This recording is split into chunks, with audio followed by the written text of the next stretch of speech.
अखंडानंदबोधाय शिशुसंतापहारिणे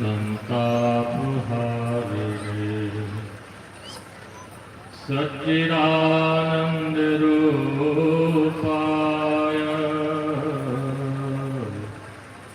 रामाय गुरुवे नमः। रामाय गुरुवे नमः। नमो नमो सद्गुरु नमो नमो नमो गुरुदेव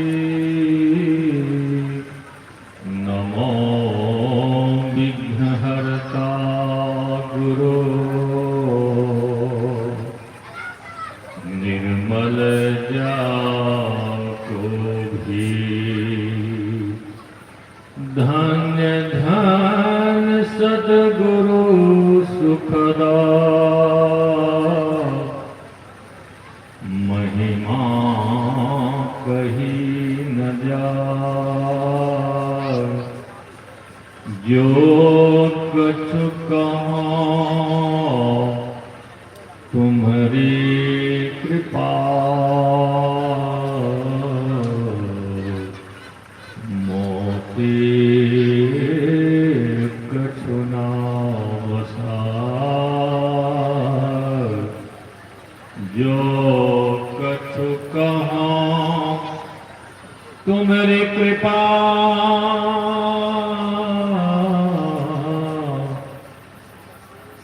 मोते कछु ना बसाए। हम आप आराध्य कर जय घोष ऊंची स्वर से करेंगे, हाथ को ऊपर करके बोलिए श्री सद्गुरु महाराज की जय। अव्यक्त रूप में अखिल विश्व ब्रह्मांड नायक प्रातः स्मरण अनंत विभूषित परमाराध्य परम पूज्यपाद संत सद्गुरु महाराज की युगल पाद पद्मों में साष्टांग दंडवत प्रणाम। इस पावन मंच पर विराजमान परम पूज्य साधु चरण विद्वत जन परम सम्मान्य सत्संग प्रेमी सज्जनों भक्तिमती माताओं श्रद्धालु बहनों प्यारे बच्चों, आज का यह इसे धराधाम तिनकुनवा ग्राम में इस संत मत का सत्संग ज्ञान यज्ञ का जो 2 दिवसीय भव्य आयोजन का आज अंतिम दिन का अंतिम पाली में हम आप उपस्थित हैं और बहुत ही देर से महापुरुषों के द्वारा जो अमृत वचन को सुनकर अपने जीवन को धन्य धन्य कर रहे हैं। हम आप सुन रहे थे भक्ति के संबंध में माता सबरी और भगवान राम। सबरी की भक्ति बहुत ही धीमी और कहते हैं उसके अंदर 9 प्रकार की भक्ति परिपूर्ण था। फिर भी कितना नम्र भाव है, भगवान के आगे प्रस्तुत करती है कि मैं अधम से अधम अधम अति नारी है। कितने नम्र भाव है, लेकिन भक्ति की पराकाष्ठा पर पहुंची हुई वह कैसे? गुरु ने बता दिए, उनके गुरु महाराज ने बता दिए कि हे सबरी, मेरी बात को विश्वास निष्ठा श्रद्धा के साथ अपने हृदय में बैठा लो कि तुमको यहाँ भगवान स्वयं आएंगे दर्शन देने के लिए, तुमको कहीं जाना नहीं पड़ेगा। यह बात कहकर उनके गुरु महाराज शरीर छोड़ दिए। और भगवान का इधर जन्म भी नहीं हुआ। सुन रहे थे महापुरुष से 14,000 बार अपने गुरु की वचन पर विश्वास आस्था निष्ठा रखा, स्वयं भगवान आ गए। कितने हम आप दीक्षा लेते हैं, 2-4-6 महीना साल भर होता है, कोई दिखाई देता नहीं बाबा, कुछ नहीं हो रहा है, ये क्या है? ऐसे थोड़े होता है। भक्ति बहुत ही जो है ना मार्ग उसका बहुत तीक्ष्ण है। स्वामी बता रहे थे, गुरु नानक देव जी महाराज कहते हैं भक्ति का मार्ग कैसे? खान होने की अब बाल होने की, छुरी की धार पर चलना आसान है। और बाल का जो नोक है उसको 100,000 भाग करेंगे, उसमें जो भाग होगा तो वह भक्ति का स्वरूप। और एक तो मार्ग जाना, ऐसा मार्ग है वो। इसलिए गुरु महाराज का जो बताए हुए सिद्धांत है, सदयुक्ति है, सदमार्ग है, जिस तरह से आदेश दिए हैं, उपदेश दिए हैं, उसमें हम आपको अपने जीवन को उतारना है, जीवन में उतारना है, तभी हम भक्त बनेंगे, भक्तिन बनेंगे। अब सुन रहे थे स्वामी रामानंद जी महाराज उपदेश दे रहे थे कि भक्ति का एक अर्थ है सेवा। अब महर्षि परम पूज्य साई स्वामी जी महाराज के वचन सुना थे कि मुक्ति का मार्ग भक्ति है ना।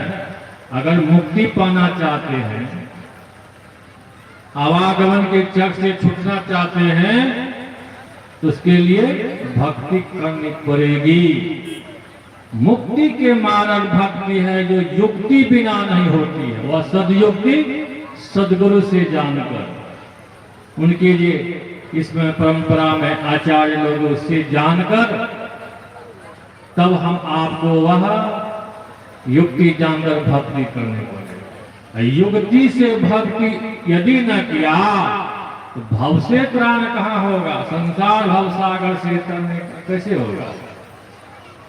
आगे की कड़ी में पूज्यपाद कहते हैं कि सेवा से सद्गुण है आके। ये सुन रहे थे ना कि सेवा करेंगे, किसकी सेवा? बड़े बुजुर्गों की सेवा, माता पिता की सेवा, सास ससुर की सेवा, गुरुजनों की सेवा। मठ में जाते हैं, मंदिर में जाते हैं, आश्रम में जाते हैं, वहां कुछ तन से सेवा कीजिए, तन भी शुद्ध होगा, मन भी शुद्ध, अंतःकरण भी शुद्ध होगा। और सत की कमाई करके उसे दान कीजिए तो धन की शुद्धि होगी। आप तीर्थ में जाते हैं, स्नान करते हैं तो तन साफ होता है, शरीर साफ होता है। मन शुद्ध करने के लिए गुरु महाराज का जो मंत्र है उसका जाप करेंगे तो मन शुद्ध होगा। इसलिए कहते हैं कि सेवा से सद्गुण है आते। भक्ति करने का अपने अंदर में प्रेरणा होगा और काम क्रोध मद लोभ मत्सर छठिकार जो है धीरे धीरे समाप्त होगा, जल जाएगा और सद्गुण आएगा, दुर्गुण खत्म हो जाएगा। जिसमें सेवा भाव नहीं, साही सुख चैन कहाँ होगा। महाभारत के काल में एक महात्मा को सेवा की वस्त्र से, कौन? महारानी द्रौपदी। महारानी द्रौपदी अपने दासी के साथ, सखी सहेली के साथ गंगा स्नान करने जा रही थी। और वहां क्या दृश्य देखती है कि एक नेत्रहीन महात्मा गंगा जी में स्नान कर रहे हैं। स्नान करते करते वो सूरदास थे, उनका जो वस्त्र था, अचला था, कोपीन था, वह पानी की धारा में बह गया। अब इधर उधर वह टोल रहा है, खोज रहा है, मिल नहीं रहा है। यह दृश्य महारानी द्रौपदी देख रही है। उनके साथ में जो भी है दास दासी, सखी सहेली सब बैठे हैं। तब उन्होंने सोची कि यह नेत्रहीन महापुरुष का वस्त्र जो है नदी में बह गया है, पानी की धारा में। उसके बाद यह क्या हुआ, वो किसी को भी आदेश करती अपने दासी को, सहेली को, तो कोई भी वस्त्र दे देता, लेकिन नहीं, 20 कीमती साड़ी महारानी थी, वह अपना वह फाड़ फाड़ कर नदी में दे रही है, जिधर महापुरुष है उस प्रवाह 5-7 कोपिन बहाई, अंदरों से हुए न भेटा, जब लकड़ी में लपेट के दिया तो अंदरों से हो गए भेटा। जब कपड़ा मिल गया, वस्त्र मिल गया, जब लाठी में लकड़ी में लपेट कर पकड़ाई तो तूने तो नहीं थे, देखते नहीं, लेकिन आवाज हाव भाव से समझ गए कोई है, महारानी है, तो उच्च कुल की नारी है, ये वस्त्र से सेवा हमारी की, वस्त्र की सेवा। वो महाराज ने, नेत्रहीन महापुरुष ने आशीर्वाद क्या किया, जिस वस्तु से तूने बेटी सेवा की है जीवन में कभी कभी नहीं आएगी। परिणाम हम लोग जानते ही हैं, देखते हैं, सुनते हैं कि उनके पति 5 थे, महारथी थे, ऐसा जुआ का चस्का था महाराज युधिष्ठिर को कि सब भाई को दो पर लगा दिया, सब राजपाट लगा दिया, यहां तक अपने स्त्री रानी को भी, द्रौपदी महारानी को भी दो पर लगा दिया। अब मौका आ गया दुर्योधन को, तो जाओ महल से खींच कर लाओ, अगर नहीं आए थे। दुशासन गया और महारानी द्रौपदी को बाल पकड़कर घिसट कर यह सभा में लाया, जहां महारथी पराक्रमी थे बैठे हुए सभा। भीष्म पितामह, द्रोणाचार्य, कृपाचार्य, बड़े बड़े, और राजा धृतराष्ट्र और उनके सभी 5 पति उसके गुलाम बने हैं, नीचे बैठे हैं। उसके बीच में इनको निवस्त्र करने का चेष्टा किया,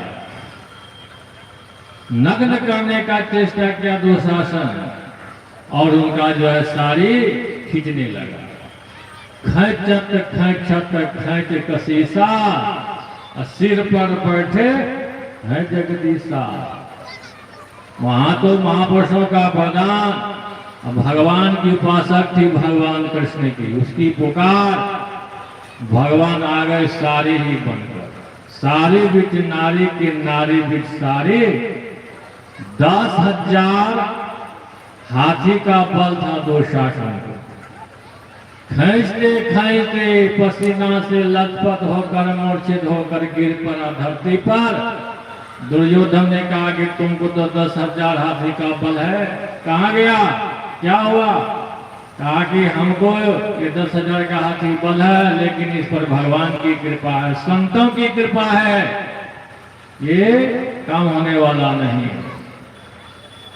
तो इस तरह की बात है कि थोड़ी वस्तु की सेवा करने से भारी सभा में उसका जो है इज्जत बच गया। अब जो है महापुरुषों ऐसे ऐसे कृपा करते हैं, तो ईश्वर की किस तरह से हम सेवा करेंगे? उसको हाथ है, पैर है, भूख लगती है, प्यास लगती है कि नहीं? उसका जो अभी सुन रहे थे महापुरुष से, ईश्वर की सेवा क्या है? उसका यश गान करना, स्तुति करना,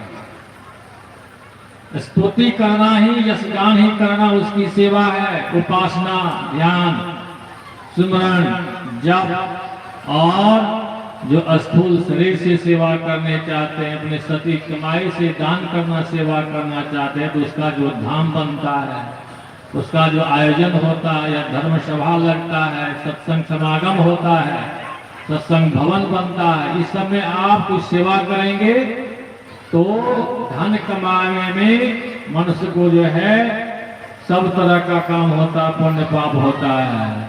तो उसके लिए कहते हैं कि दान में जो करते हैं वह पुण्य बनता है। इसलिए हम आपको सदगुरु महाराज के बताए मार्ग पर, उनके आदेश उपदेश पर नित्य प्रति सत्संग ध्यान करते रहेंगे। एक न एक भक्ति की पराकाष्ठा पर पहुंचकर अपना कल्याण होगा। जिस तरह से माता सबरी और मीराबाई, सहजोबाई कितना त्यागी थी। सहजोबाई का विवाह हो गया। अब वो डोली में बैठने वाले थे, जा रहे थे। उनकी जो सखी सहेली है, जाना गहना जेवर सब जो है सजा रहे थे। और उसी रास्ते से उसे गुरु महाराज निकले, चरणदास जी महाराज क्या कहते, उपदेश देते, एक लाइन उपदेश देते, क्योंकि वो तो संस्कारी महिला थी, भक्ति का संस्कार परिपूर्ण था। उसके द्वारा पूरे संसार में भक्ति का प्रचार होगा कि चलना है रहना नहीं, चलना विश्वावेश।